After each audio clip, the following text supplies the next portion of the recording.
هل سبق لك أن قابلت شخصاً من برج القوس وحاولت فهم تفكيره؟ مستحيل! برج القوس أو كما يعرف بالمستكشف الأبدي. إذا كنت تبحثين عن المغامرة فهم شريكك المثالي.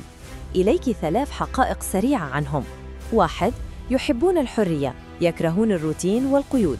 لا تحاولي أبداً تقييدهم أو فرض رأيك عليهم، فهم مثل السهم ينطلقون نحو أفقهم الخاص. 2. صادقون جداً، أحياناً بصدق مؤلم، لا يجيدون الكذب أو المجاملات، ما في قلبهم على لسانهم. 3. متفائلون لأبعد الحدود، حتى في أصعب الأوقات لديهم إيمان بأن الغد أفضل، طاقتهم الإيجابية معدية. أما عن الحب، يتوافق برج القوس بشكل رائع مع أبراج الهواء مثل الجوزاء والميزان والدلو، لأنهم يشاركونهم حب المغامرة والانطلاق، ويكونون علاقات قوية مع برج الأسد والحمل، فهما يجمعهما الشغف والطموح. وأنتم يا قوسيات، هل هذه الصفات تطبق عليكن؟